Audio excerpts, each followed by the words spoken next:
Bonjour à tous et bienvenue pour ce premier webinaire conjointement organisé par Basel Area Business Innovation et Medicine. Je suis Cécile Tardy et manager de l'accélérateur Day One pour les startups en santé numérique à Bâle, en Suisse. Et j'aurai le plaisir de modérer les sessions ce soir. Donc, si vous avez des commentaires, merci d'utiliser le chat. Et pour les questions, merci de les noter dans l'espace Q&A. Nous les prendrons ensuite en fin de webinaire. J'ai maintenant la joie d'accueillir notre première intervenante, Blandine Hirtz de Medicine. Bonsoir Blandine. Bonsoir à toutes et à tous. Je suis ravie d'être intervenante sur ce webinaire et je vais vous partager mon écran afin de pouvoir vous présenter l'écosystème de Medicine Paris Région. Et dans un premier temps, je vais simplement rappeler en fait la raison de ce webinaire avec Basel Area et je vais sans plus attendre switcher en anglais parce que c'est plus simple pour moi. So we started the collaboration with Basel Area around a year ago, a bit less.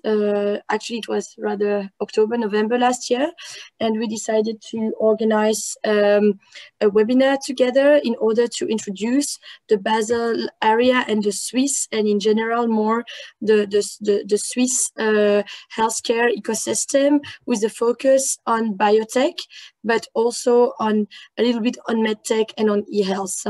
We really value this possibility as we value a lot the ecosystem in Switzerland that is actually well known everywhere in the world regarding the healthcare innovation and the biotech innovation. So as regard on Medicine Paris region, who we are. So Medicine Paris region is a global hub that was created in 2005 to foster and develop health innovative technologies. We are integrated in the French healthcare cluster network, BioCluster network. We are located, as you can see on this map, in Paris, and there are 6 BioCluster on the French territory. And to quote our president, that is from Sanofi, our vocation is to transform scientific innovation into therapeutic and economic value, industrial process and jobs for the Paris region. So a little bit about medicine. So what we are a unique network of public and private excellence in healthcare innovation. And Medicine Paris region is a trusted third party that is connected all the stakeholders that you can see on this little map. So we really fostering and helping and facilitating the collaboration between researchers, universities, large and mid-sized companies, startups and SMEs, and clinicians. Also, we are a part of the largest, one of our members is the APHP, which is the largest European hospital network. Half of the academic research in life science is actually located in the Paris region and also in medtech and digital health. And we have an absolute unique concentration in the Paris region of big pharma, digital giants, and mid-sized companies. So more than 1,000 of sièges sociaux. I have just headquarters. Yes, headquarters. Sorry. Blandine, you might want to try and reshare your screen because right now we don't seem to see your slide. Oh, sorry. Very strange. Okay. No, it's good. No, it's good. Oh, you now can it's put good. on presentation. It's working Okay, again. sorry about that. Okay, so that is just a snapshot of who are our members and how we work together. So we actually have 38 clinical and academics members, and part of them, like very famous ones such as the APHP, so the Assistance Publique des Hôpitaux de Paris, the ECM, so the Brain and Spine Institute, Pasteur Institute, Gustave Roussy, INRIA, CNRS, and so forth and so on.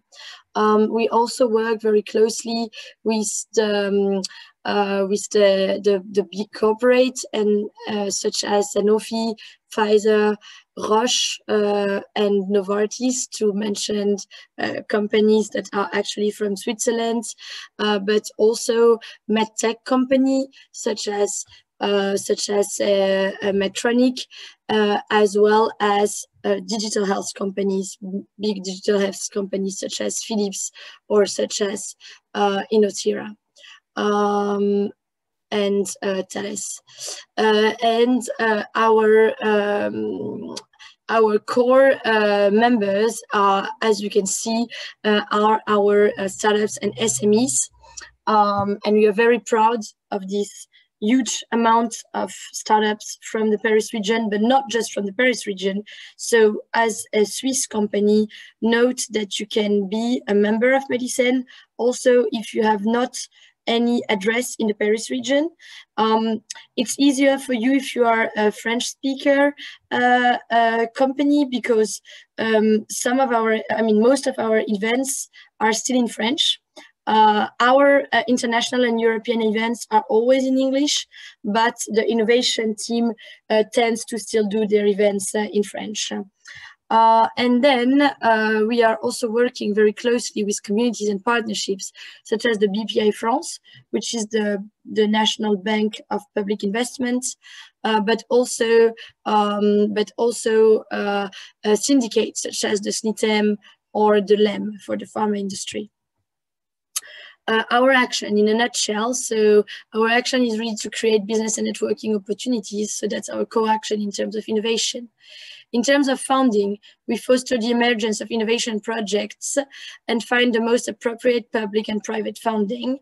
And at the European and international level, we boost SMEs growth in France and abroad, but we also do welcome companies that are from abroad and that want to actually set up their business in France. I'm going to pass on these slides because this was just to actually show you the diversity of our companies and what are our main focuses. And our main focuses are, we are only, and that's important to know, dedicated to human health. So we have a pretty much equal repartition between e-health, biotech, and medtech. And within the biotech, we have also the diagnostic and the imagery, medical imaging. So, and everything is, of course, really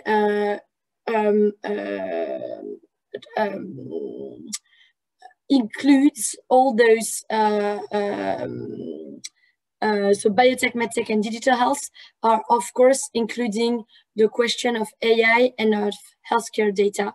And we recently created the Medical Health Data Hub. And as a snapshot, this is our roadmap to the international scales. So we are extremely active in Canada, in the US, in Europe, of course, in Israel, in China, in South Korea, in Japan, and in Israel and all the ASEAN zone. So I'm done. That's the end of my presentation. That's our connections name. I'd be glad to answer any question at the end of the webinar. Merci Blandine pour cette présentation de Medicine, et le pôle de compétitivité santé en Ile-de-France est bien au-delà, puisque tout comme Basellarria, vous affichez des ambitions européennes, donc c'est comme ça qu'on se retrouve aussi ensemble. Je vous invite maintenant à quitter la France un instant et passer la frontière avec mon collègue Florent Donzé, qui va vous présenter le climat des affaires en Suisse. À toi Florent. Oui, merci Cécile. Bonjour à tous. Florent Donzé, responsable du marché français pour le compte de Basellarria Business et Innovation. Alors, mes collègues vous détailleront notre organisation, nos services dans la suite de ce webinaire, mais en quelques mots, Basellarria Business Innovation, c'est quoi? C'est une association qui est financée par 3 cantons du nord-ouest de la Suisse. Donc, on a 2 cantons alémaniques-balois et puis le canton francophone du Jura. C'est une entité qui poursuit 2 missions. La première, c'est la promotion de l'innovation. Donc, on propose des outils, des initiatives pour favoriser le développement de projets novateurs. Et puis, l'autre mission, c'est la promotion des investissements. C'est-à-dire qu'on a des représentants dans différents pays, sur différents continents, et puis qui sont là pour accompagner tout projet de développement de société vers la Suisse. Donc voilà, très brièvement concernant notre organisation.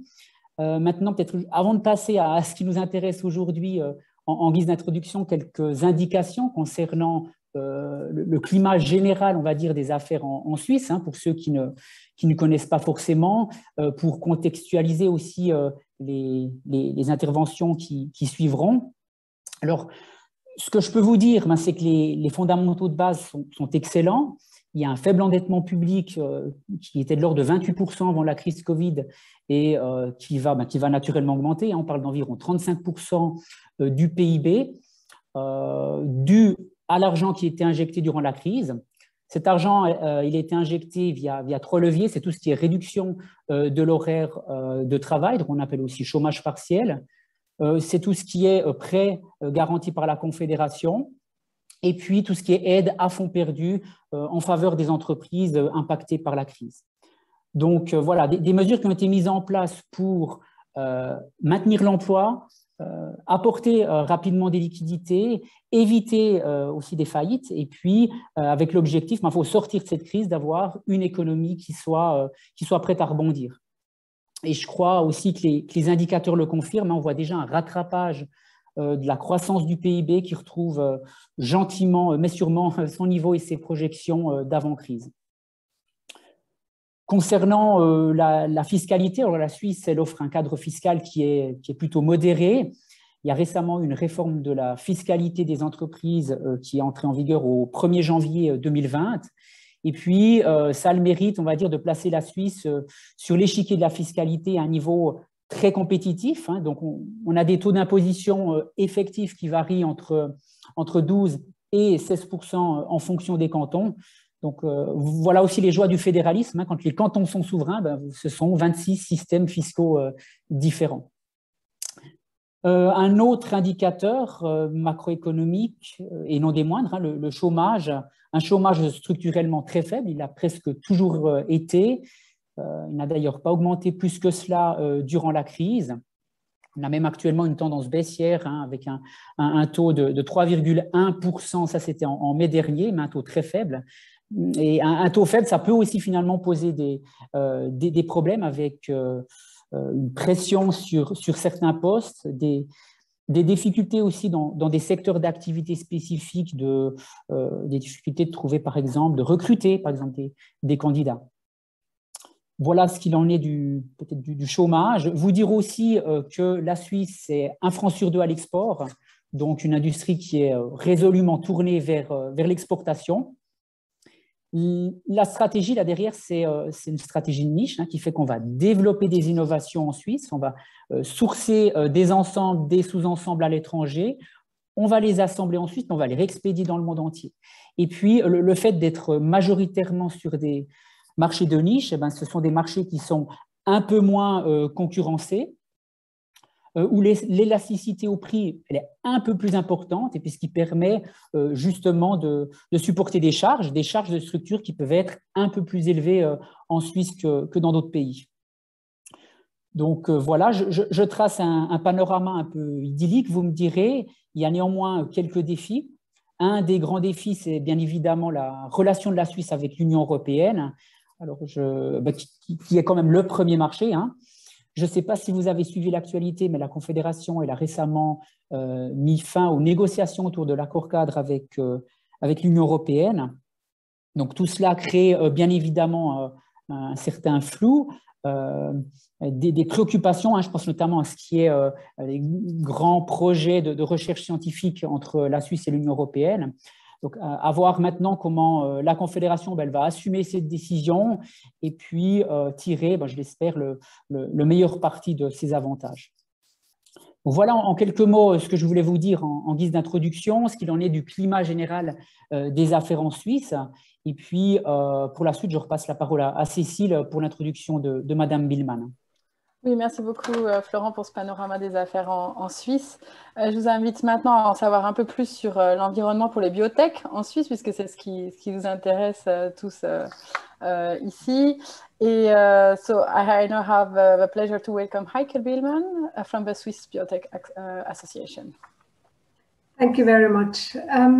Hopefully the screen sharing is good now. Yes, my name is Heike Bielmann and I'm responsible for the Liaison Basel and Special Project at the Swiss Biotech Association, and I will give you a presentation about the biotech environment in Switzerland. One of the biggest strengths of the Swiss Biotech Hub is diversity. Switzerland is uniquely well positioned as it is offering in very close proximity all essentials: know-how, talents, infrastructure capacity, innovation parks, and highly specialized CROs and consultants, which enable the creation of new platform technologies and address challenging medical and industrial needs.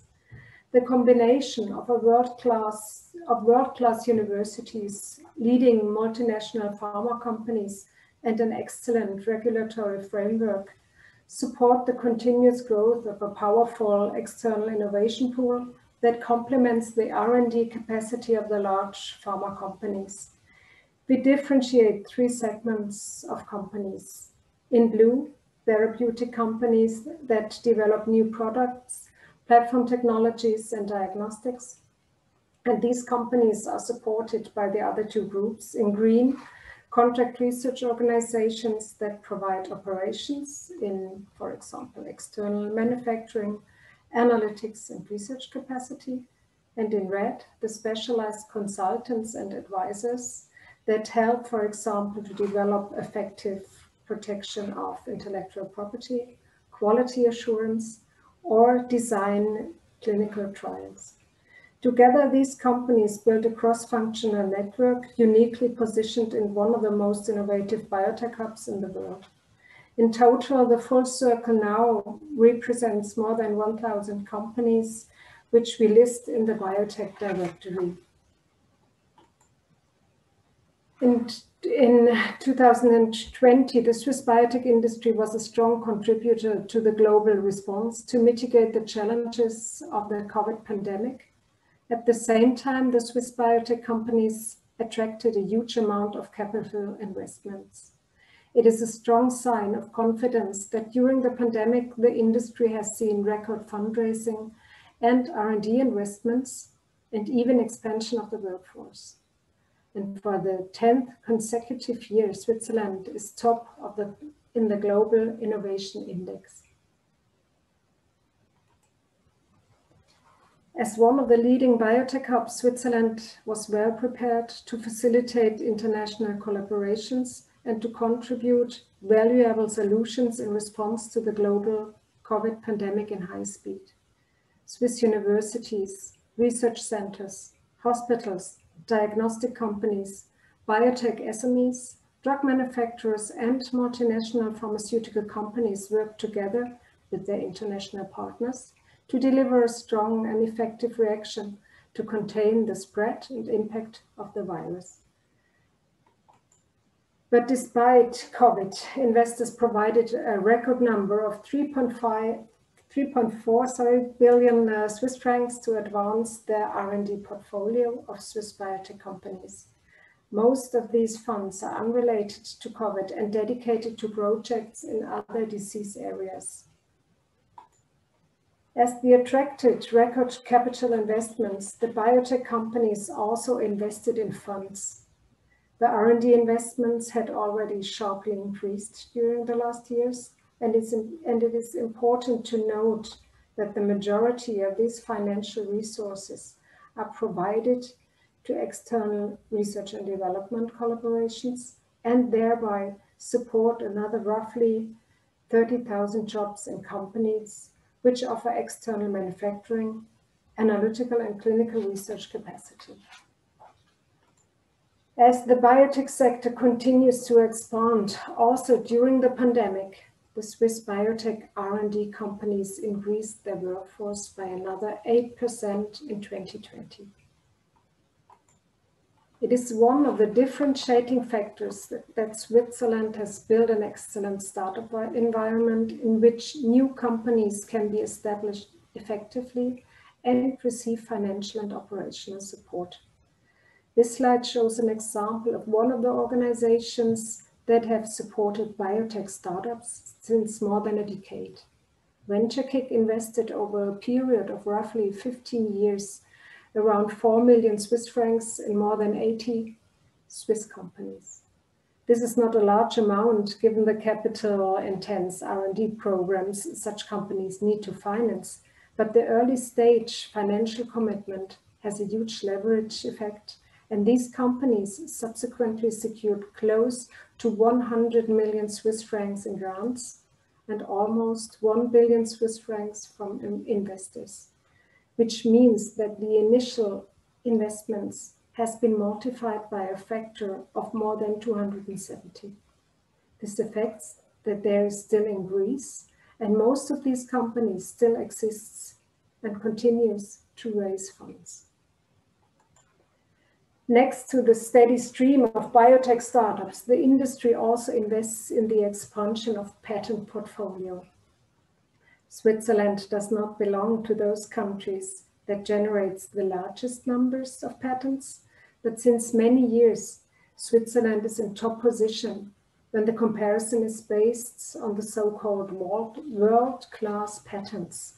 These are the patents with a particularly high market potential and a high technology relevance. In such a competitive impact comparison, Switzerland and Denmark is in the lead. This forward-looking performance indicator is a positive sign and is one of the reasons for the top ranking of Switzerland in the Global Innovation Index. One more forward-looking investment is the area of production of active ingredients and cell products. This expansion of the product capacity is particularly evident in the area of complex biologicals and cell therapies. But also companies specialized in the synthesis of peptides, RNA, or cell culture media have expanded their capacities. For example, Lonza and Bachem.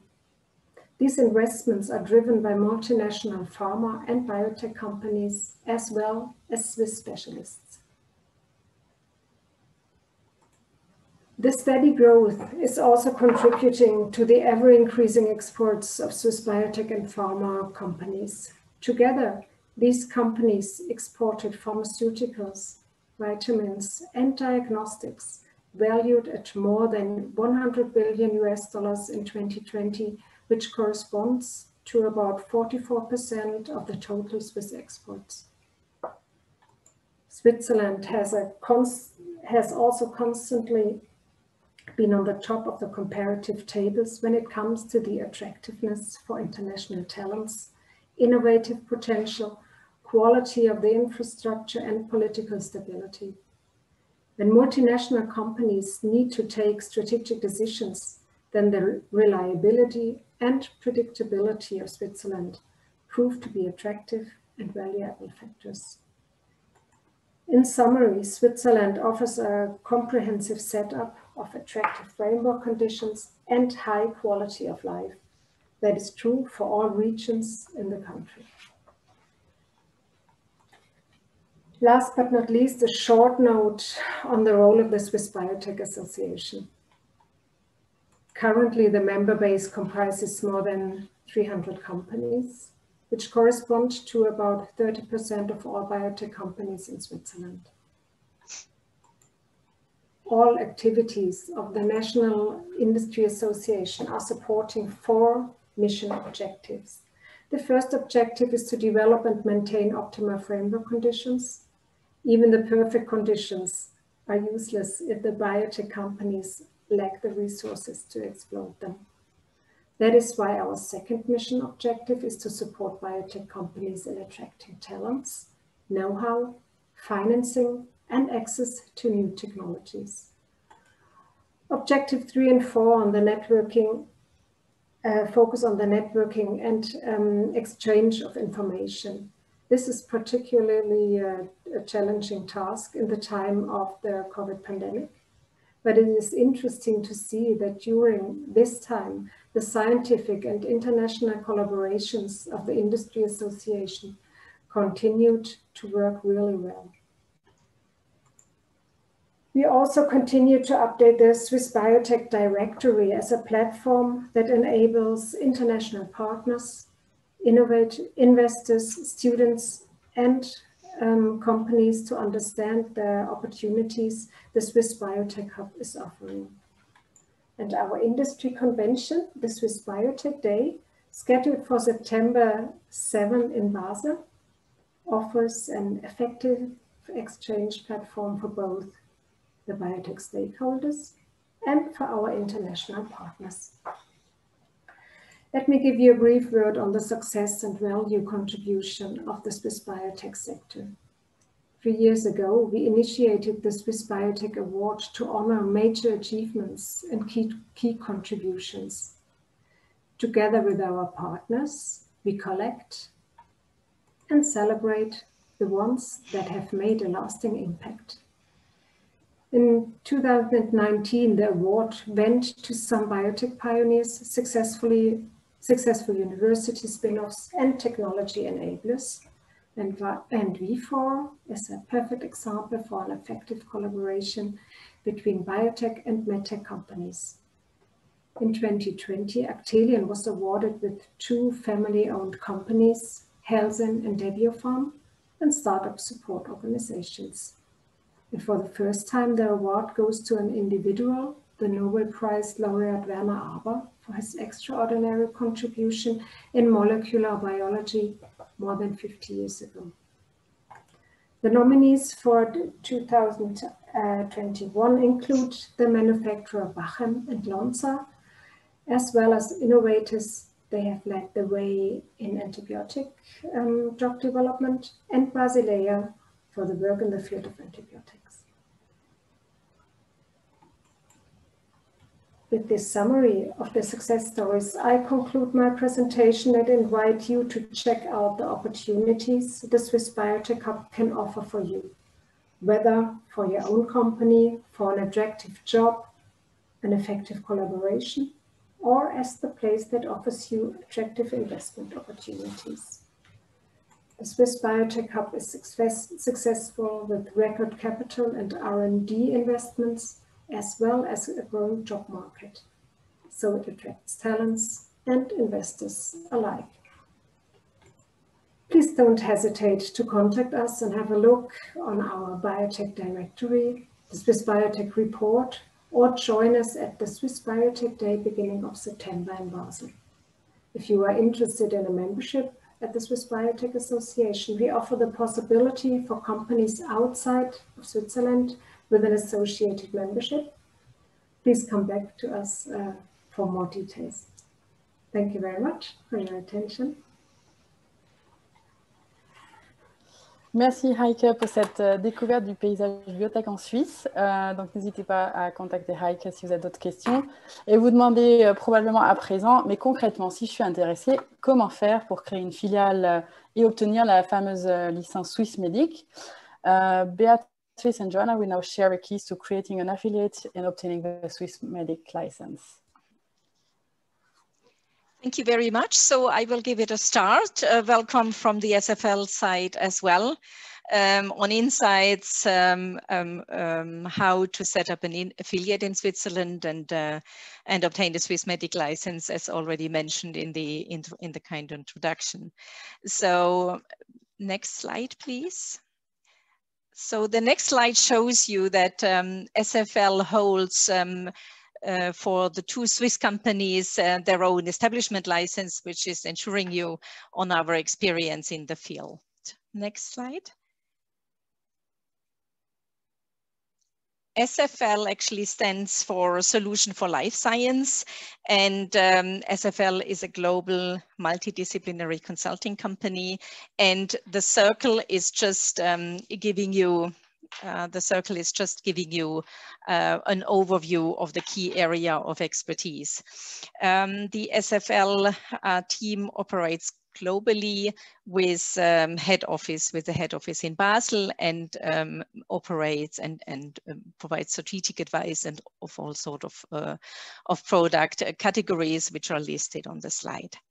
The next slide provides you with a little bit more in-depth overview of all the key areas of expertise, but in today's presentation we will more sort of concentrate on the quality assurance part and of the red circled part here. And that brings us on the next slide to the general agenda of today's presentation, which is sort of an introduction of what the establishment license is and why in Switzerland one has to apply for, some of the application basics, the minimal requirement per Swiss Medical Product Licensing Ordinance, the requirements of the responsible person, and the responsible person has quite a large responsibility and is named on the establishment license.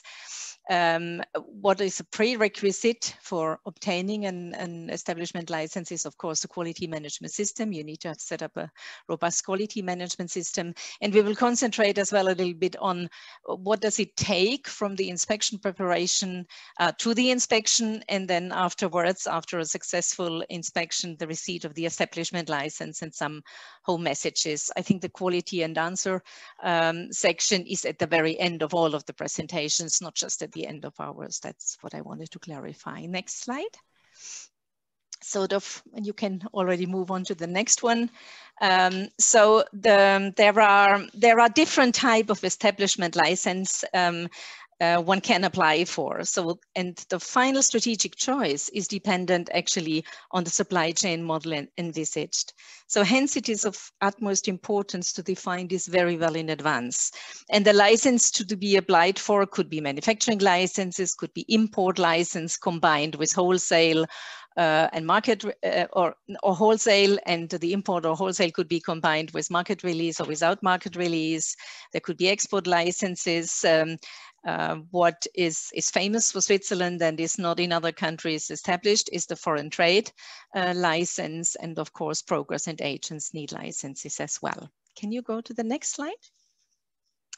The next slide is a high-level overview on a generalized business framework. I said before, you need to know your supply chain model to be able to set up your strategy on what licenses do I need, what licenses do I need to apply for. And there it's important as well is the manufacturing performed by the company themselves? Is it outsourced? Who are the, let's say, the stakeholders who cooperate with each other in case it's a contract manufacturing organization contracted in. So that all needs to be set up and hold with agreements. And there as well, you need to see how the actual physical flow and the fiscal flow is working together. And that at the end of the day defines your strategy or has influence on your strategy, which licenses are you actually applying for. The next slide. So why do we need to apply for a license in Switzerland? Actually, the establishment license is a prerequisite for the marketing authorization application filing. The establishment number, therefore, is required for gaining access to the Swissmedic eGov electronic submission portal. So without the license, you cannot submit anything in Switzerland. And the involved stakeholders, the application is assessed by Swissmedic, and in case it's a normal medicinal product, then the responsibility for the inspection is transferred to regional health inspectorates. Let's say if it is a gene therapy product, then Swissmedic themselves comes and actually inspects the company so that they have a quality management system set up that is robust and that the establishment license can be granted. Now, the little circle below or the table just lists you the regional medicinal inspectorates. There is one for Northwestern Switzerland, for Eastern and Central Switzerland, for the French-speaking part, and as well for the French-speaking part, for the Italian-speaking part of Switzerland. So there are 4 of these regional medicinal inspectorates. Next slide, please. So the minimal requirements per Swiss Yeah, thank you, Joanna. So the minimal requirements for that is according to the ordinance, to the medicinal product license ordinance, is that the company needs to be registered in the commercial register of the canton where the company has its place of business. There need to have a responsible person appointed, and this person is directly supervising the company to ensure compliance with all the legal requirements, and is named on the action license. So, and then below you just see the different licenses are listed in a way, and there you need to see what are the main areas actually where an inspection would concentrate on. I mean, of course, of all the others, every of these manufacturing licenses need to have a quality management set up. There are certain standard operating procedures which apply equally to all of these different type of licenses. You can combine the licenses as well, so you can have a trade abroad together with an import or with a wholesale license, and in a sort of a modular format. On the next slide, Joanna. So I will just give you a little bit of insight with regards to the requirements for the Swiss responsible person. As I said, the Swiss responsible person has direct supervision of the company's quality management system. The RP, or the responsible person, needs to ensure compliance with all legal requirements. And what is specific in this case as well is that the RP is personally liable. Their RP needs to live within a reasonable distance from the company's site. So the guidance general there is within 2 hours. Within 2 hours reachable by public transportation. So it doesn't mean that you can fly in and fly out, something like that. If you can, normally you would exceed the time of 2 hours anyhow if you need to take a plane, and be the responsible person should not have a contract that is lower, that is below 10% of a full-time equivalent position, and that needs to be demonstrated as well by a presence log. So that means as well that the RP could be contracted in, or it could be a full-time equivalent as well in the company. It's dependent on the size of the company.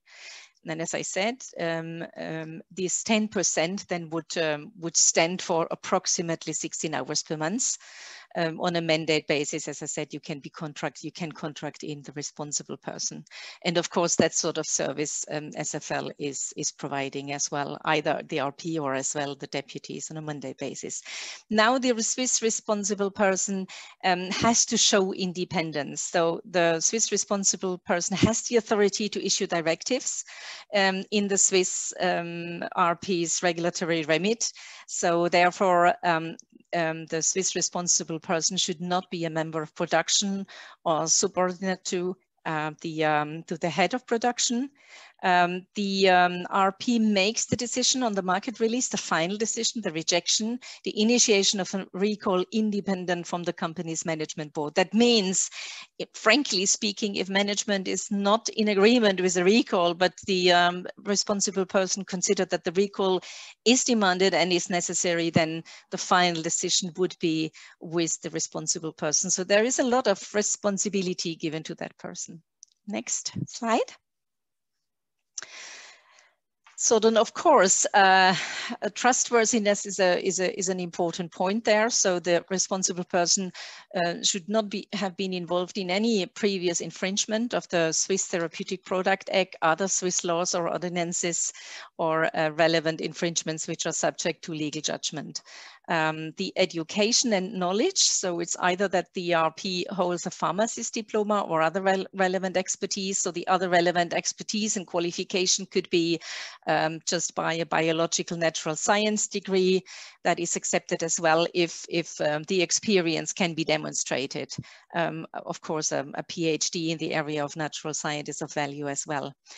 For manufacture of dosage form market release, emphasis is placed on pharmaceutical and scientific knowledge. For manufacture of active substance, emphasis is placed on the analytical and chemical knowledge here as well. Can we go to the next? with regard to knowledge of GMP and GDP, so being in charge of partially responsible for medicinal or transplant product manufacturing, or having been involved in the wholesale of medicinal product, that gives you experience as well and ensures experience to Swissmedic as well, so that you can fulfill the role of a responsible person. Could be as well, experience could be covered as well by involvement in QA work within a company that was manufacturing that specific type of product, or as well regulatory experience. If you have long-standing experience in regulatory affairs, you were involved in drafting of the quality modules of the ECTD, also that would qualify in a way as well, would show that you understand all the specifics of the role of the responsible person. With regard to the language, the requirements is as such that you need to understand the Swiss national language of the company, or otherwise demonstrate sufficient knowledge of the legislation and the ordinances and ability to fill the specific responsibilities. Next slide. With regard to the deputy, the legislation now says that the responsible person needs to be supported by a deputy, and the deputy in principle must have sufficient qualification to execute the role, and in principle is as much as the experience of the RP. So it's the assessment of education that would qualify would qualify a deputy RP. The experience basically comes is the same as for the RP. You need to have 1 to 4 year experience, and in case of a lower qualification, the responsibility must be adjusted accordingly. And Swissmedic is actually coming back to you as well, asking for references that you really can fulfill the work. The RP and the deputy RP responsibilities, they should actually be stated in a job description, and the RP in general can delegate duties, but the RP can never delegate the responsibilities. So the ultimate responsibility would always remain with the RP. I think with that, I hand over to Joanna, who will continue with the presentation. Yep, thank you very much, Beatrice, and good afternoon, everyone.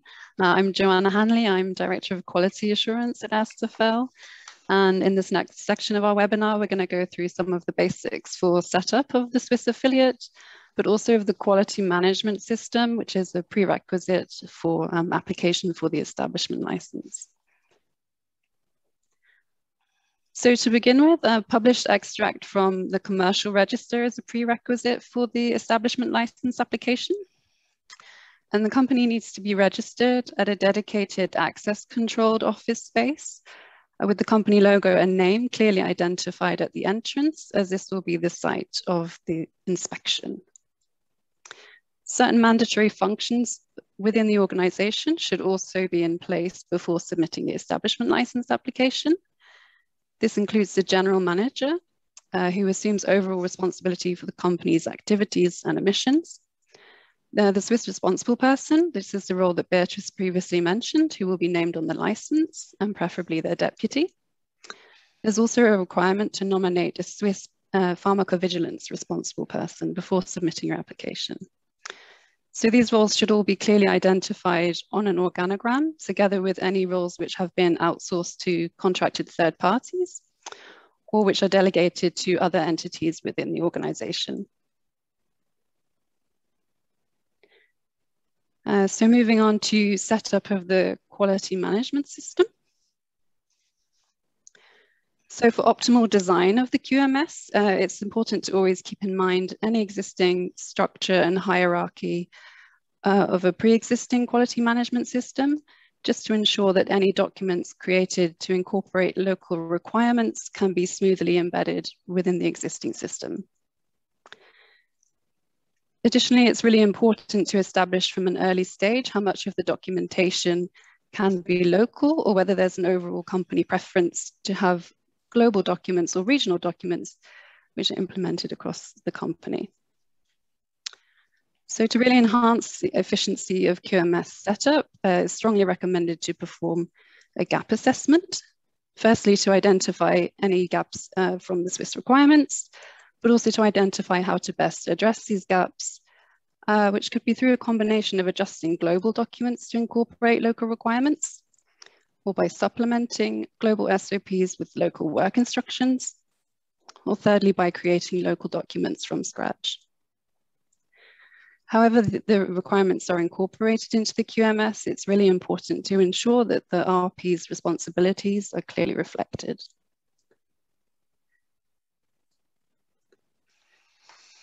So here we have an example QMS. This is an example for an entity that's wishing to perform wholesale distribution and market release activities within Switzerland. So the core set of documents needed to cover the GDP and GMP responsibilities would include a local quality manual or site master file, followed by a series of SOPs, which you can see in the boxes below. In our experience, it's much easier to develop the quality manual, PQR, release and distribution and recall SOPs as local documents. This will, of course, depend on the overall outcome of your prior gap assessment. And just to mention that the PQR SOP is required for all companies wishing to act as marketing or authorization holder and should cover the responsibilities of the RP to evaluate the annual report. And consideration should also be given for developing pharmacovigilance, local labeling and artwork SOPs, and also commercial compliance procedures in order to meet the Swiss requirements.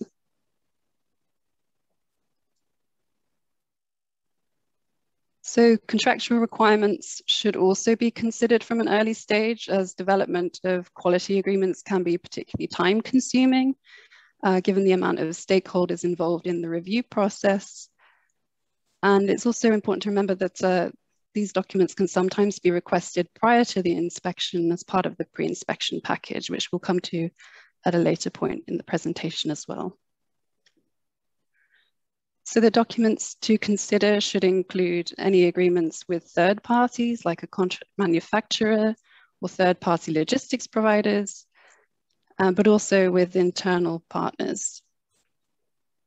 Each contract needs to clearly define a contract giver and a contract acceptor, with the contract giver being the MAH or entity responsible for releasing the product, if applicable. And each agreement should unambiguously assign responsibility to either party, avoiding duplicated assignments wherever possible.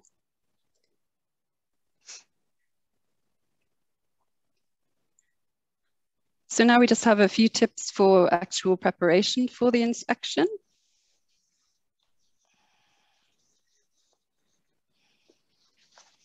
So a mock inspection can be considered very latest 5 to 6 weeks before the inspection date, just to help you identify any potential gaps in your system. We recommend the date of 5 to 6 weeks prior as the very latest, so you have enough time to implement any gaps that you may find, implement corrections, sorry. Approximately 2 weeks prior to the inspection, you can expect to submit your pre-inspection package to the inspector, which in our experience may include quality agreements, list of SOPs, organogram, and quality manual or site master file. Of course, you should also prepare for the inspection logistics by rehearsing as much as needed and involving as many SMEs as needed as well.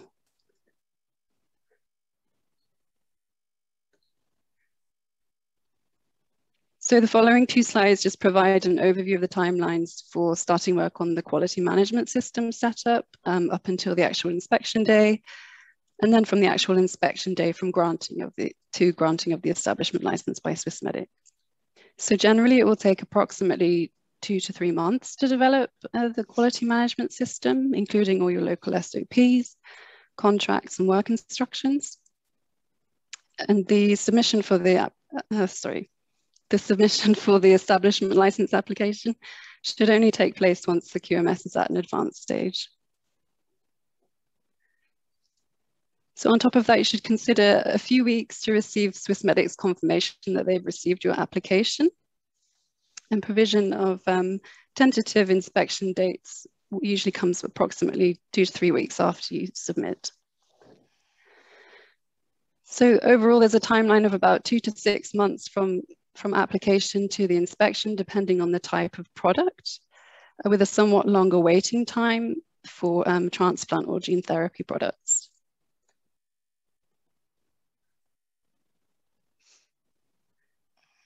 And with regard to the post-inspection activities, considering the actual inspection day as day 0, it generally takes 3 to 5 weeks to receive the inspection report from the inspector, giving the company approximately 4 weeks to reply with a measurement plan to address the observations. And then with the acceptance of the measurement plan, it may take another 4 to 8 weeks to get the license, but it may be issued with faster acceptance of the measurement plan.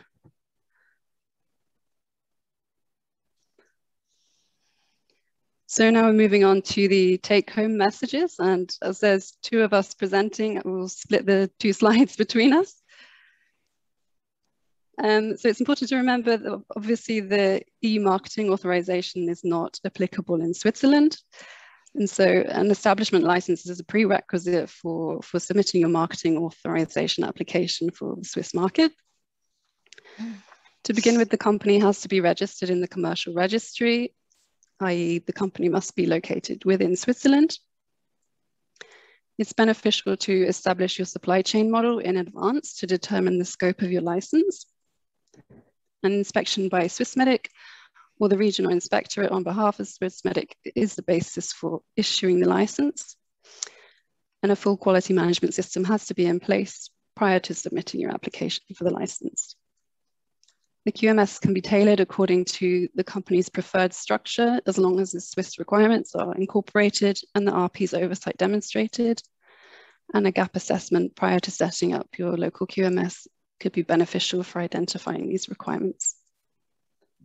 So handing over to Beatrice again. Thank you, Joanna. So the Swiss RP must be nominated in the application, as you heard during the course of the presentation.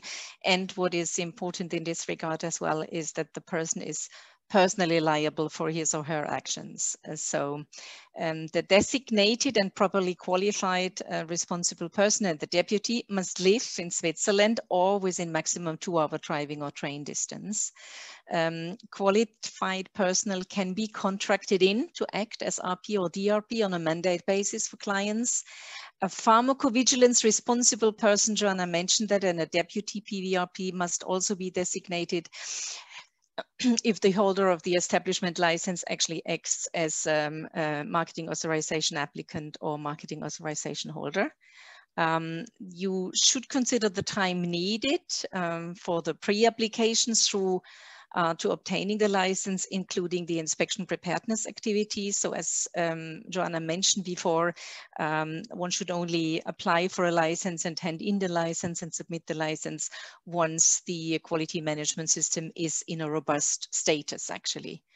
The average 4 to 6 months to set up a QMS. And then in average 4 to 6 months are needed to set up the QMS, and then 3 to 6 months to get the inspection and the establishment license. So in total, we are talking about a range of 7 to 12 months until a marketing authorization can be filed. The time could somehow be bridged actually by a company that holds a Swissmedic establishment license like SFL, and can accelerate therefore the time to market by filing an MAA under a company that holds a Swissmedic license, and then later on, once the actual client has established his own establishment license, then can be transferred to the Swiss affiliate. So some time can be bridged there if the marketing authorization is on a critical path. I think that is summarizing what we has mentioned during the presentation, and I think we would like to thank you for your attendance. I think we only have a thank you slide at the end, right? Yes.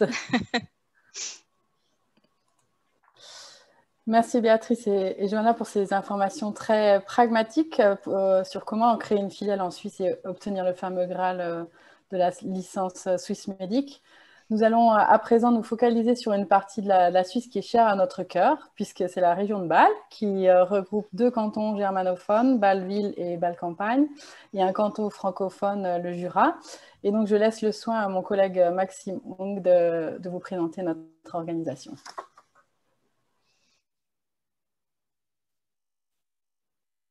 Alors, je vais lancer tout ça.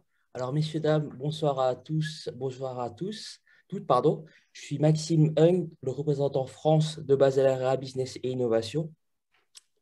Et comme vous l'a dit Cécile, on avait jusqu'à présent une vision globale et un panorama de la Suisse au niveau fédéral et national. Et ce que nous allons faire avec ma collègue, ça sera principalement nous focaliser sur Basel Area en tant que région et ce qu'elle représente, avant de vous présenter notre organisation ainsi que les services que nous pouvons vous faire bénéficier.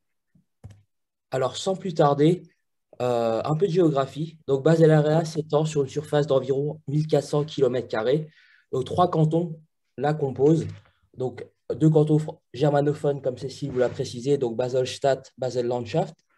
Le canton francophone du Jura, une population de 560 000 habitants et surtout une localisation qui est vraiment frontalière avec la France et l'Allemagne.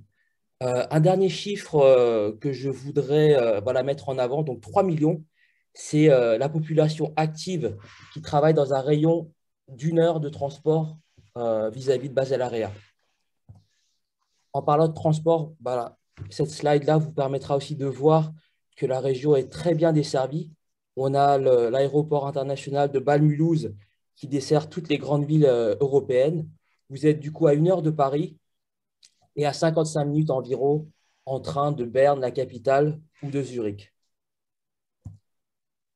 Et Basel Area, avant tout, c'est un des hubs de référence dans la santé, les sciences de la vie et bien entendu des biotechnologies. Alors, quelques chiffres comme tout à l'heure. Donc, la région est composée de plus de 700 entreprises qui travaillent dans le domaine des sciences de la vie et de la terre, ce qui représente environ 31 000 employés.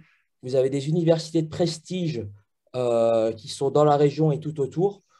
Et surtout, des géants que vous pouvez voir un peu sur la carte à droite. Donc, Roche, Novartis, qui sont déjà souvent mentionnés. Vous avez aussi Moderna, qui s'est implanté dans notre région l'été dernier et qui produit justement les vaccins qui sont acheminés par millions au quotidien à travers l'Europe. Lonza, Ascensia, pour n'en mentionner que quelques-uns.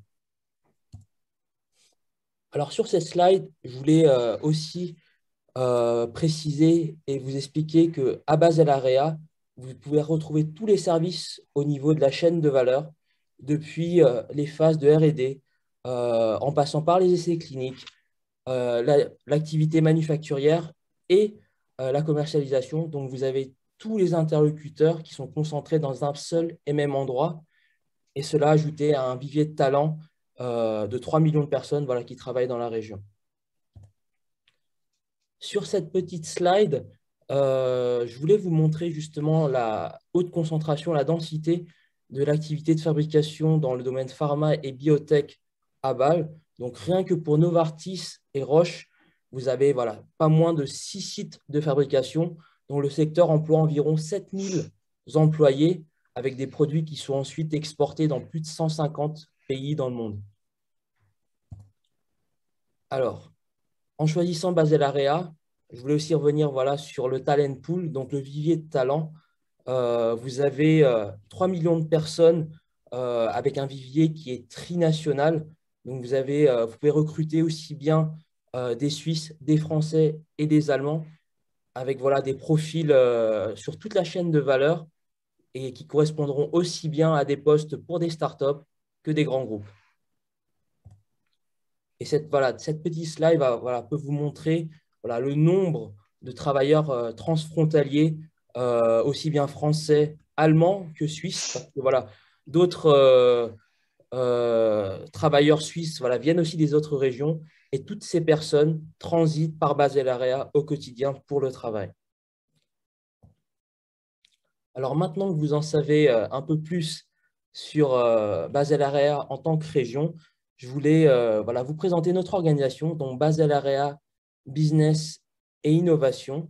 Donc, je suis le responsable et le représentant France avec mon binôme Florent Donzé qui a ouvert justement en introduction le webinaire. Nous sommes une organisation à but non lucratif qui est financée par les 3 cantons, donc de Basel-Stadt, Basel-Landschaft et du canton francophone du Jura. Et nous sommes financés également par la Confédération suisse et certaines fondations privées. Notre rôle, en tout cas avec Florent et moi, sera d'accompagner les entreprises françaises qui souhaitent développer leur activité et leur présence au niveau du marché suisse. Nos services sont bien entendu gratuits et confidentiels, mais au-delà de cette activité, notre mission est double. On promouvoit donc d'une part les investissements, donc c'est mettre la Suisse et promouvoir la Suisse au niveau international en accompagnement les entreprises étrangères qui souhaitent développer leur présence en Suisse. Et d'autre part, on promouvoit aussi l'innovation, donc avec nos accélérateurs, nos initiatives, ainsi que notre offre d'espaces de travail collaboratifs au sein des Switzerland Innovation Park, dont Basel Area à la gestion. Et Cécile vous en dira plus dans quelques instants. Donc voilà pour une présentation un peu succincte de notre activité. Donc sur cette slide, vous avez les chiffres 2020 de notre organisation. Donc en pleine année Covid, nous avons eu 27 entreprises qui sont implantées au sein de Basel Area et qui viennent des 4 coins du monde, avec la création de plus de 400 postes dans les 3 à 5 prochaines années. On a aussi organisé du coup 70 événements, principalement en ligne, avec quelques événements qui ont été organisés en présentiel avec plus de 5500 participants. Et le dernier chiffre sur lequel je voulais vous parler, tout simplement, ce sont les 26 567 personnes qui composent notre communauté. Donc, ce sont des professionnels de la santé, ce sont des chefs d'entreprise, des professeurs d'université, des chercheurs, mais aussi des étudiants. Et c'est vraiment des personnes qui sont tournées vers l'innovation et c'est vraiment auprès de cette communauté que nous pouvons vous mettre en relation pour trouver les bons interlocuteurs pour ensuite vous ouvrir les bonnes portes pour vous développer sur la Suisse.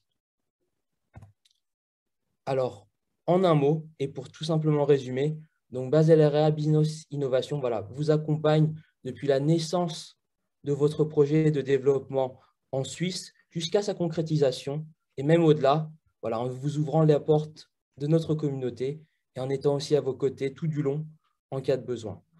Vous avez mes coordonnées sur la gauche de votre écran. N'hésitez pas à faire une petite copie d'écran si besoin et à me contacter par email, par téléphone. Je serai vraiment ravi de discuter avec vous de vos projets.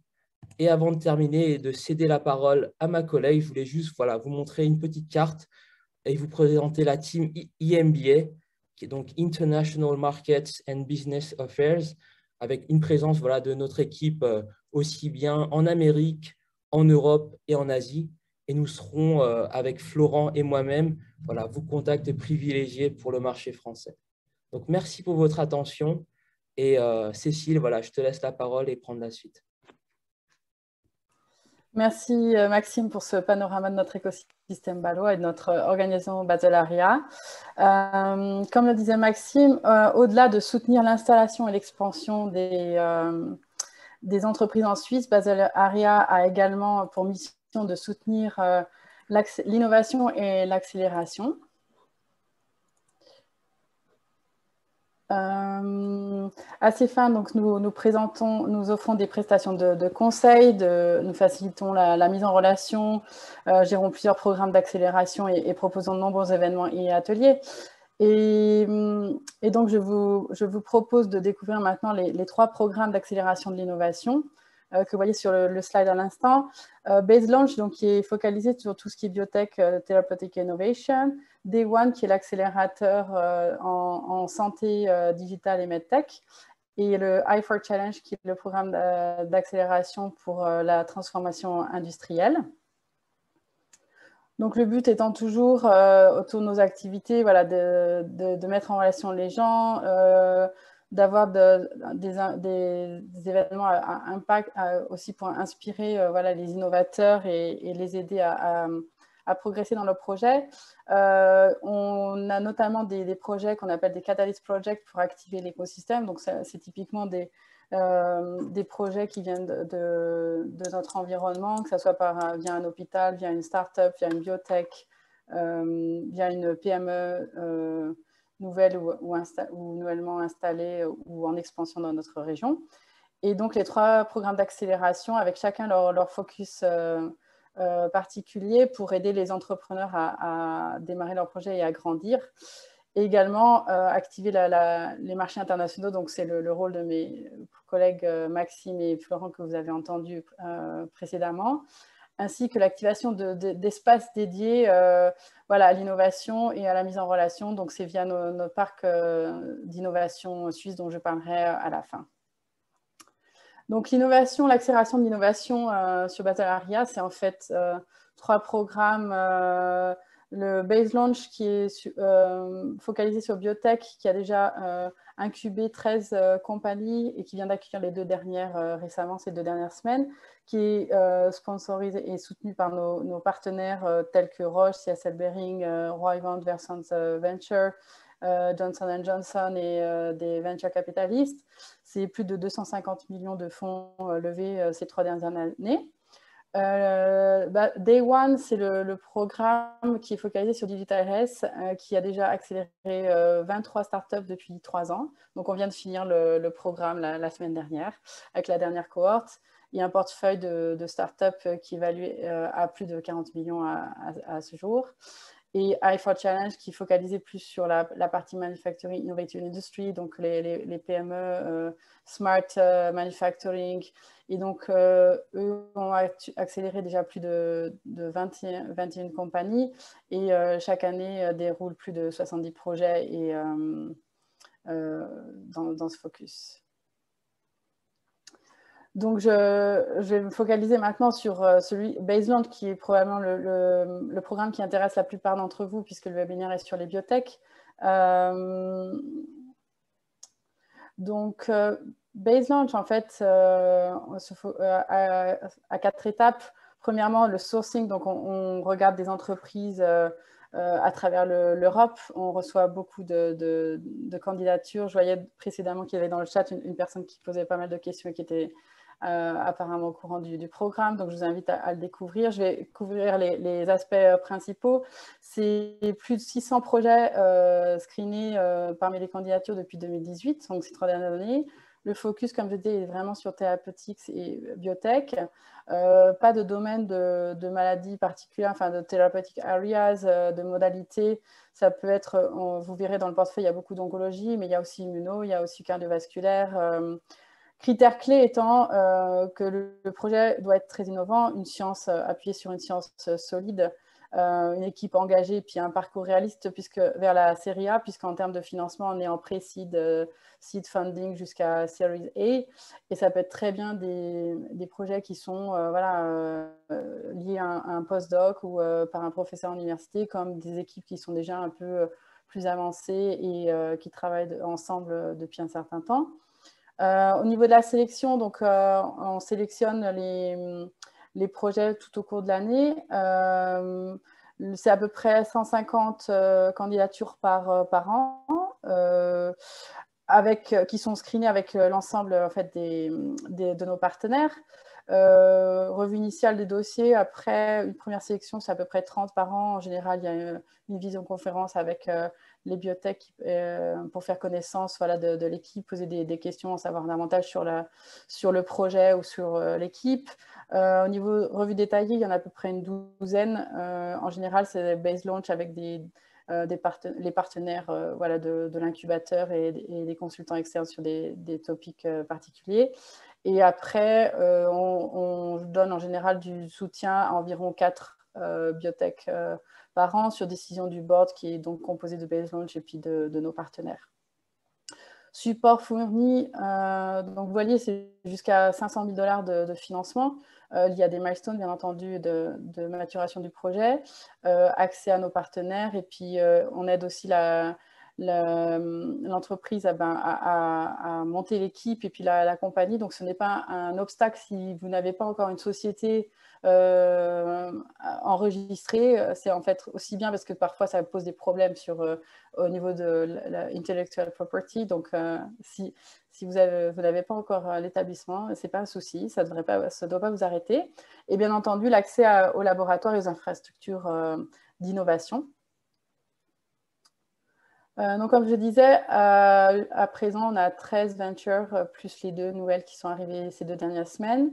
Comme vous voyez, voilà, en CNS, oncologie, cardiovasculaire, immuno-oncologie, un peu des rare diseases, donc un peu toutes les aires thérapeutiques représentées. On en a financé 8, une est déjà vendue et donc 4 sont en cours d'incubation. Comme vous voyez, bon, les entreprises en fait, ont levé des fonds auprès d'investisseurs renommés. Blandine mentionnait en début de webinaire BPI France, donc on est très content aussi d'avoir les investisseurs côté français, mais aussi, enfin, vous voyez Sophie Novas, Beringer et beaucoup d'autres qu'on ne peut malheureusement pas montrer. Et comme je disais récemment, voilà, si vous avez regardé un peu notre portefeuille, Synendos et puis Alentis ont réussi à faire leur levée de fonds en série A et série B récemment. Et donc, nous avons Incephalo Therapeutics et Neximmune qui ont le plaisir de rejoindre notre incubateur ces 2 dernières semaines. Si vous êtes intéressé, donc comme je le signalais déjà sur le chat, pour ceux qui étaient déjà là auparavant, en fait, on revoit les dossiers de candidature tout au long de l'année, mais c'est vrai que souvent, il faut exprimer son intérêt pour l'incubateur, et puis ensuite, vous avez un dossier de candidature finale à envoyer. Et donc, la dernière deadline, c'est vraiment le 29, parce que c'est là où on clôture, mais on vous invite à ne pas attendre cette date parce que l'équipe aussi vous aide à peaufiner votre dossier d'application. Et puis le 29, c'est vraiment le dossier final qui doit être soumis et puis qui sera revu. Et puis pour ceux qui ont déjà soumis des dossiers, ça permet déjà de recevoir au plus tôt la réponse pour la candidature.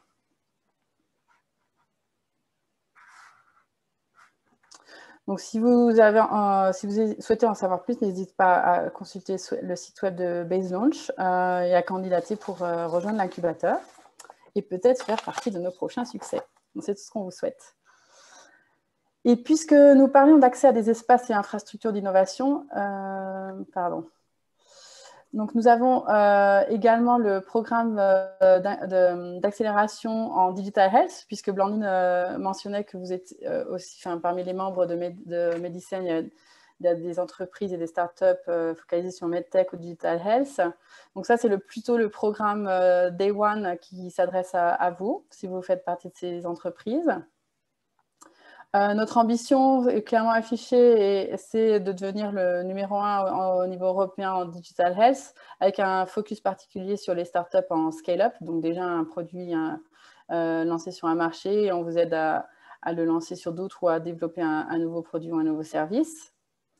J'ai eu le plaisir de lancer avec mes collègues la 2e version du Day One Accelerator, donc après 3 années d'accélération des startups et les 23 premières startups, nous avons fait des modifications dans le programme puisque désormais, nous allons nous focaliser non plus uniquement sur l'IGLMS, mais aussi sur MedTech. Donc, cette année, on a déjà le plaisir d'accueillir Inospina parmi notre cohorte, avec 2 spécialités, c'est-à-dire que le DITAS est plutôt présent à Bâle, dans la mesure où il y a la présence de grosses entreprises pharmaceutiques et medium to mid-size, comme Maxime le mentionnait, le CHU de Bâle et d'autres cliniques et hôpitaux de plus petite taille, et puis les assurances, alors que dans le Jura, on a une présence, on se focalise sur le MedTech qui est plus en liaison avec tout ce qui est micromécanique, sensor, robotique, et profiter de l'industrie de précision du fait du background en industrie horlogère.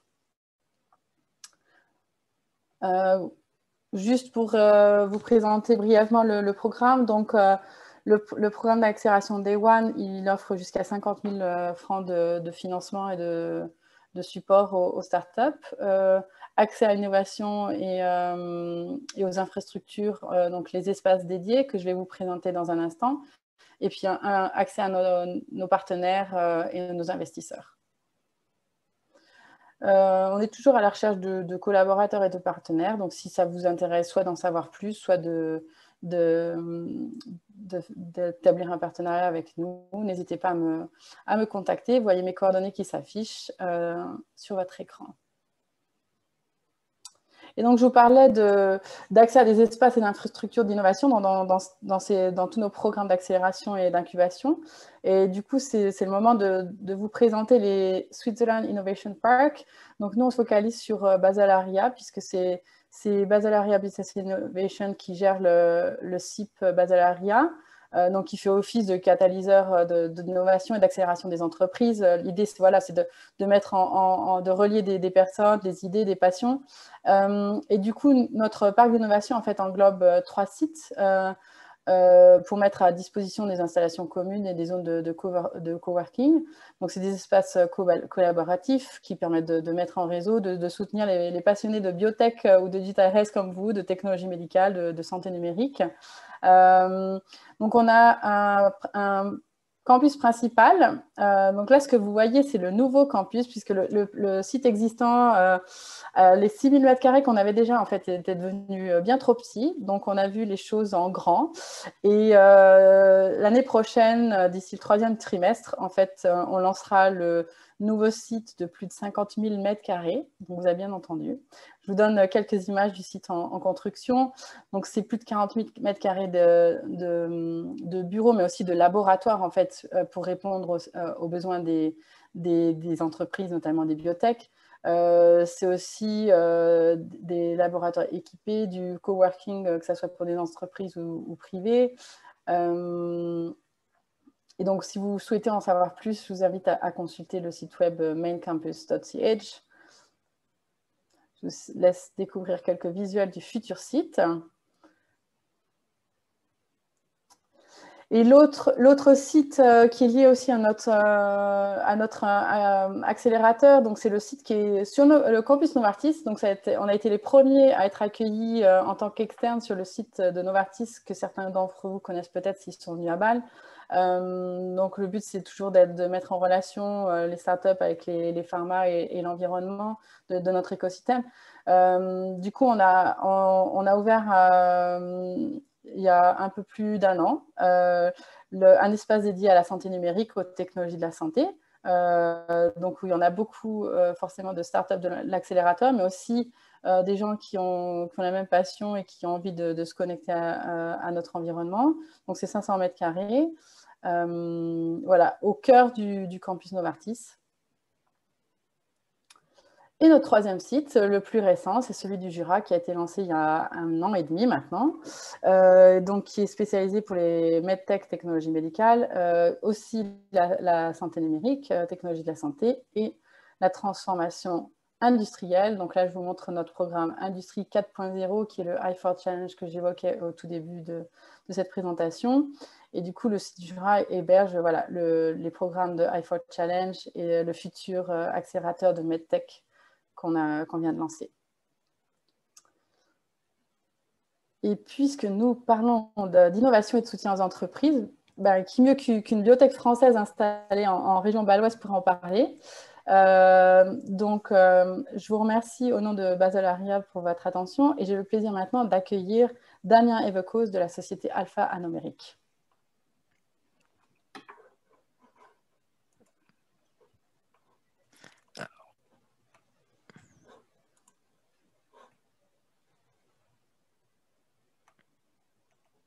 Alors, j'espère que vous voyez bien la présentation. Donc, bonjour tout le monde et merci de m'offrir l'opportunité de participer à ce webinaire. Je suis Damien Evekos, un des cofondateurs de Alpha Anomérique. Aujourd'hui, je vais vous présenter Alpha Anomérique, une compagnie issue de la recherche du professeur Leumann de l'Université de Berne. Avec mon collègue Wolfgang Greiner, mon ancien professeur Christian Leumann et moi-même, Nous avons fondé Alphanumérique au début de l'année 2018 et nous sommes devenus résidents du Swiss Innovation Park de la Basel Area en avril 2021. Et depuis le début de cette aventure, nous sommes financés par Advent Life Science, un fonds d'investissement spécialisé dans le lancement des biotechnologies. Et notre mission est de développer une plateforme thérapeutique basée sur une nouvelle génération d'oligonucléotides. Et pour l'instant, nous sommes toujours au stade préclinique de développement. Et ici, vous pouvez voir les différents acteurs qui sont derrière Alphanumérique, les principaux acteurs. Donc aujourd'hui, je vais essayer de vous présenter ce qu'est l'ADN et l'ARN et comment on peut le manipuler à des fins thérapeutiques. Je vais aussi vous présenter brièvement nos technologies et l'avancement de notre recherche. Je vais aussi en profiter pour témoigner des différentes modalités de recherche qui s'offrent à une petite compagnie et du pourquoi nous sommes venus nous installer au Swiss Innovation Park du Basel Area. Mais tout d'abord, qu'est-ce que l'ADN et l'ARN? L'ADN et l'ARN sont un polymère biologique qui servent à stocker et à transférer l'information génétique. L'ADN et l'ARN forment de longs filaments composés de nucléotides qui sont eux-mêmes composés d'une nucléobase, adénine, thymine, cytosine ou guanine, d'un sucre et qui sont reliés entre eux par une liaison phosphate.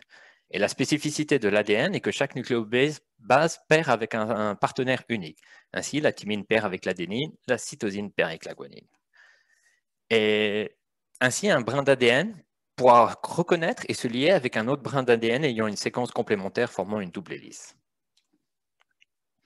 La fonction biologique de l'ADN est de stocker l'information génétique. Et pour synthétiser une protéine, l'ADN sera copié en ARN, que nous appelons pre-ARN messager. Ce dernier sera recombiné dans un processus qu'on appelle épissage en français ou splicing en anglais pour former de l'ARN messager mature, qui servira de modèle pour la synthèse des protéines. Le principe des thérapies basées sur les oligonucléotides est d'utiliser un brin d'ADN synthétique pour modifier les niveaux d'ARN. Donc, on peut soit cibler l'ARN messager mature et ainsi inhiber la synthèse d'une protéine, soit cibler le pré-ARN messager et moduler les niveaux d'ARN messager mature. Ainsi, on peut soit diminuer l'expression d'une protéine toxique, soit augmenter l'expression d'une protéine thérapeutique. Et les avantages de cette technologie est que théoriquement, elle peut cibler tous les gènes de manière spécifique.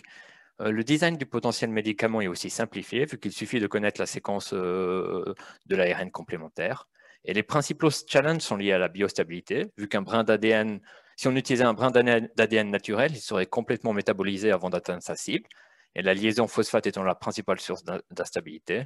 Et il y a des difficultés de biodistribution, il est difficile de faire pénétrer les oligonucléotides dans les cellules, et il y a aussi certaines toxicités associées avec cette classe de médicaments. Donc, pour développer une plateforme thérapeutique, il y a un besoin de recourir à des modifications chimiques, d'utiliser des oligonucléotides modifiés chimiquement. Et de nombreuses modifications ont été étudiées pour leur potentiel thérapeutique, mais les modifications utilisées en clinique peuvent se résumer ainsi. Une modification de la position 2' du sucre, que vous pouvez voir en rouge sur ce schéma. Ce type de modification augmente l'affinité pour l'ARN et augmente légèrement la biostabilité. Mais la modification la plus utilisée en clinique est les phosphorothioètes. Dans cette modification, un oxygène de la liaison phosphate est remplacé par un atome de soufre pour former un groupe qu'on appelle phosphorothioète ou plus communément PS, par opposition au groupe phosphate que l'on appelle PIO. Ce type de modification améliore grandement la biostabilité.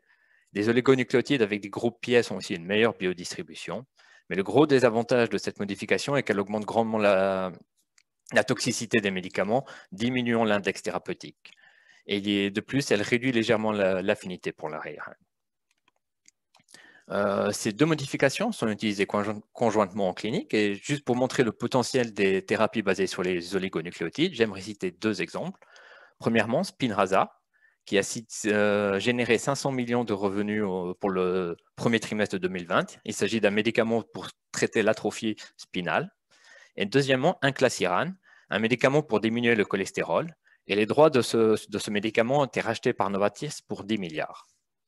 Mais malgré ces succès, le développement des oligothérapies est toujours limité par le besoin de recourir au groupe PS, ce qui réduit grandement l'index thérapeutique et limite les applications. C'est pourquoi nous pensons qu'une plateforme pouvant se passer d'un groupe PS pourrait grandement augmenter le champ d'application des oligothérapies. Et c'est ce que nous essayons de développer chez Alphanumérique. La technologie que nous utilisons chez Alpha Numérique est issue a été développée dans le laboratoire du professeur Christian Leumann. Sa recherche vise à augmenter les propriétés thérapeutiques des oligonucléotides en utilisant des sucres non naturels et rigides. Et plusieurs composés intéressants sont sortis de son laboratoire, comme le bicyclo-DNA ou le tricyclo-DNA. Et j'ai eu la chance de faire mon doctorat dans le laboratoire du professeur Leumann. Et mon projet était d'utiliser la structure du bicyclo-DNA pour attacher la liaison phosphate à des positions non naturelles. Et parmi les modifications les analogues que j'ai pu investiguer, une modification avait des propriétés très intéressantes. Et dans cette modification, la nucléobèse est orientée en position alpha. Ainsi, nous avons appelé cette molécule ABCDNA pour alpha bicycle DNA, d'où aussi le nom de la compagnie. Juste pour vraiment résumer les propriétés du ABCDNA, cette molécule a une affinité et une spécificité accrue pour l'ARN, qui est, je le rappelle, la cible des oligothérapies. Et durant mon doctorat, j'ai aussi pu faire des tests cellulaires qui ont démontré que des oligonucléotides d'ABCDNA pouvaient moduler l'expression de l'ARN dans les cellules. Mais le plus important, j'ai aussi testé la stabilité du sérum humain. Et ce que cette expérience a montré est qu'un brin d'ADN est complètement décomposé après 4 heures, alors qu'un brin d'ABCDNA reste complètement stable même après 24 heures, et ce, avec une liaison PIO. Donc, durant mon doctorat, j'ai pu démontrer que le ABCDNA possède tous les prérequis pour une application thérapeutique et surtout qu'il n'avait pas besoin d'un groupe, d'une liaison PS pour être stable. Donc, à la fin de mon doctorat, nous avons réalisé le potentiel thérapeutique de cette molécule.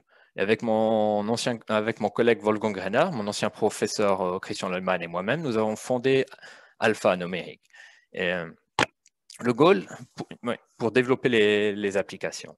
Et le goal d'Alpha Numérique est d'utiliser la structure de l'ABCDNA pour développer une plateforme d'oligonucléotides thérapeutiques pouvant se passer de la liaison PS et d'ainsi amener sur le marché une nouvelle génération d'oligonucléotides avec un meilleur index thérapeutique. Notre premier design de médicament que nous avons utilisé était d'utiliser un oligonucléotide d'ABCDNA conjugué à un acide gras. Le rôle de l'acide gras est de se lier à l'albumine et d'ainsi d'augmenter la rétention sanguine. Et notre programme de recherche s'est initialement focusé sur la dystrophie musculaire de Duchenne, principalement parce que cette maladie a été déjà grandement étudiée et qu'elle est souvent utilisée comme modèle pour tester les nouveaux oligonucléotides. Et notre objectif était premièrement de trouver une séquence efficace dans les cellules humaines et d'obtenir une preuve de l'efficacité de notre concept en le testant dans un modèle de souris. Donc, nous avons vraiment débuté cette aventure avec une structure décentralisée. Nous avons effectué la synthèse avec 2 façonniers, ou CMO en anglais, soit situés en Chine pour la synthèse des petites molécules, soit situés en Suisse pour la synthèse des oligonucléotides. La recherche biologique, comprenant les expériences cellulaires et animales, s'est faite en collaboration avec un laboratoire de l'université de Leiden, spécialisé dans la maladie de Duchenne. Et jusqu'à la fin de l'année 2019, j'ai pu garder accès à mon laboratoire de l'Université de Berne où j'y ai effectué la caractérisation biophysique des oligonucléotides. Et notre siège fiscal est situé à Paris où travaille notre CFO. Et la coordination ce projet s'est fait de manière très décentralisée. Et juste pour résumer l'avancement de notre programme pour Duchenne, nous avons pu développer une méthodologie pour tester nos composés dans des cellules, où nous avons pu trouver une séquence efficace chez l'humain. Nous sommes ensuite passés aux tests sur animaux. Nous avons obtenu pour l'instant des bons résultats par injection intramusculaire, où nos principaux candidats ont démontré une meilleure activité que des oligonucléotides avec une chimie standard. Et pour nous, le dernier challenge est d'obtenir une bonne efficacité par traitement systémique. Nous sommes toujours en train de travailler sur ce dernier point, car il est difficile d'atteindre les tissus musculaires. Nous travaillons maintenant sur de nouvelles formulations avec des premiers résultats encourageants. Et néanmoins, ces résultats nous ont permis d'avoir une première preuve de l'efficacité de notre concept. Et c'est à ce moment-là que nous avons décidé de rechercher de nouvelles applications pour la plateforme. Ainsi, nous avons développé un nouveau projet où le goal était de cibler le foie. Pour cela, pourquoi le foie? C'est parce qu'il s'agit d'un organe facile à atteindre et qu'il allait nous permettre d'obtenir de bonnes données par traitement systémique. Et pour ce projet, nous avons utilisé un oligonucléotide d'ABCDNA conjugué à un groupe appelé GalNAc, qui est souvent utilisé en clinique pour cibler le foie. Et nous avons obtenu récemment nos premiers résultats de notre test in vivo. Nous avons pu montrer que notre candidat était capable d'augmenter les niveaux d'un ARN thérapeutique. Et c'était la première preuve d'efficacité de notre plateforme in vivo et pas en gestion systémique. Et à ce moment-là, nous avions une vraie bonne preuve de l'efficacité de notre plateforme et nous avons jugé le moment vraiment opportun pour nous de développer notre capacité de recherche.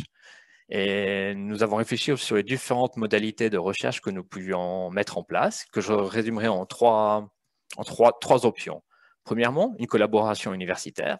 Dans ce cas-là, vous jouissez d'une grande expertise. Vous pouvez aussi choisir un laboratoire où les essais sont déjà développés, ce qui représente un gain de temps. Et généralement, les universités proposent souvent des coûts très compétitifs. Le plus gros désavantage de ce type de collaboration est l'ampleur du projet, vu que vous devez rester dans le champ d'application du professeur. Et aussi, là, il y a une très grande lenteur, vu que votre projet ne sera pas forcément prioritaire. Le deuxième type de recherche, c'est de travailler avec un laboratoire contractuel de recherche, ou CRO. Là, vous jouissez d'une équipe avec une grande expertise. Les coûts initiaux sont assez réduits, même si sur le long terme, ça devient relativement cher de travailler avec des CRO. Et le gros désavantage pour nous était la flexibilité très limitée, vu qu'il est très difficile d'amender un projet en cours de réalisation.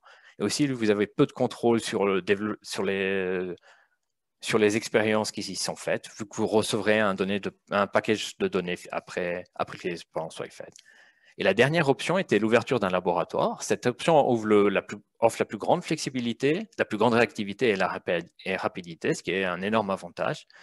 Aussi, tout le développement du savoir-faire technique que vous y faites restera propriété de la compagnie. Mais pour nous, la plus grande barrière à l'ouverture d'un laboratoire était les coûts initiaux qui étaient extrêmement élevés. Les coûts financiers, mais sous les coûts en temps, puisque ça prend énormément de temps pour équiper un laboratoire.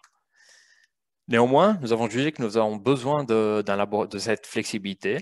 Et pour nous, l'ouverture d'un laboratoire est devenue la meilleure option pour nos activités de recherche et développement. Et nous avons analysé les différentes options qui s'offraient à nous, pour de laboratoires, et ce dans différents pays. Et pour nous, le Swiss Innovation Park du Basel Area s'est vraiment démarqué des autres.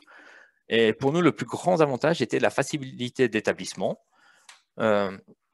tout particulièrement avec l'offre des laboratoires partagés et équipés. Ainsi, on a pu s'installer extrêmement rapidement et ce sans besoin d'investissements initiaux. Il y a aussi un autre avantage, c'est la grande flexibilité de l'offre. Il est très facile d'engager un nouveau collaborateur, voire de prendre des laboratoires privés, ou au contraire de stopper l'activité, ce qui au final réduit énormément les risques pour nous. Et la Suisse, et tout particulièrement la région bâloise, offre aussi une énorme flexibilité du marché de l'emploi. Et il y a vraiment une présence d'une main-d'œuvre hautement qualifiée. Et je crois qu'en Suisse, il est aussi relativement aisé de se séparer d'un collaborateur si malheureusement l'activité devait diminuer. Et il a déjà été présenté dans les présentations avant, mais pour nous, un gros avantage était la proximité avec des fournisseurs, tant de produits chimiques que de produits de services, ce qui permet vraiment de mettre en place rapidement un projet. Et plus pour notre futur, c'est aussi la proximité avec des grandes pharma et de centres de recherche très réputés. Et nous espérons que nous pourrons collaborer avec eux dans un futur proche. Donc, pour nous, le parc Basel Area offre un environnement unique pour le développement rapide de nouveaux projets. Et juste pour conclure et j'aimerais juste mettre en perspective notre parcours. Nous avons commencé au cours de l'année 2018 et durant cette année, nous avons développé de la synthèse. Nous avons aussi, en fin d'année, pu commencer notre recherche et développement pour Duchenne. Nous avons obtenu les premières preuves d'efficacité in vivo à la fin de l'année 2019. Et au début de l'année 2020, nous avons lancé notre projet GalNAc. Et c'est seulement au début de l'année 2021 que nous avons pu prouver que notre plateforme marchait par injection systémique. Et c'est à peu près la même période où nous sommes venus nous établir au laboratoire du Swiss Innovation Park. Et dans le futur, nous espérons que nous pourrons développer notre champ d'application de notre plateforme avec la recherche que nous effectuons au Swiss Innovation Park. Et nous espérons aussi pouvoir développer des collaborations avec des pharma pour développer de nouveaux médicaments. Voilà pour notre parcours et pour notre petite expérience. Et je ne sais pas, je crois que... Merci bon. Damien oui, d'avoir présenté votre société Alpha Numérique et d'avoir partagé aussi votre expérience. J'espère que votre témoignage va inspirer quelques-uns de nos compatriotes français à passer la frontière. Je suis moi-même française expatriée à Bâle depuis 12 ans. Donc voilà, c'est une belle région pour innover et s'y développer professionnellement et aussi personnellement. Et donc, avec ça, je pense qu'il est maintenant grand temps de passer à vos questions. Donc, on répondait pendant le webinaire à certaines questions sur le chat.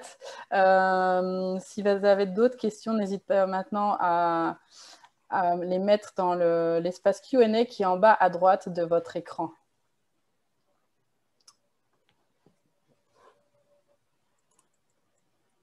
Du coup, tout le monde est très timide soudainement.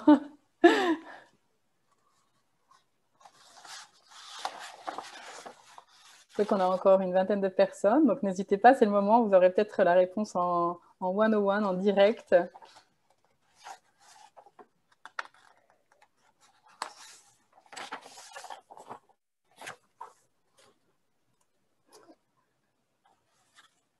Est-ce qu'il y a des sujets peut-être qui vous intéressent plus particulièrement, si vous voulez bien les indiquer sur le chat?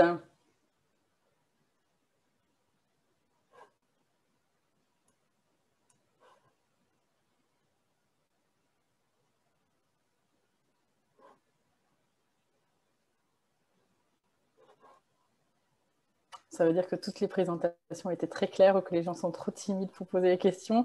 Vous avez eu les différents intervenants qui ont noté leurs emails pour les contacter, donc n'hésitez pas. Merci à tous pour votre participation à ce premier webinaire en collaboration Basalaria et Medicine. Donc n'hésitez pas à contacter les intervenants. Donc vous avez vu les coordonnées s'afficher au fil des présentations et au plaisir d'échanger davantage avec vous. Très bonne soirée à vous tous.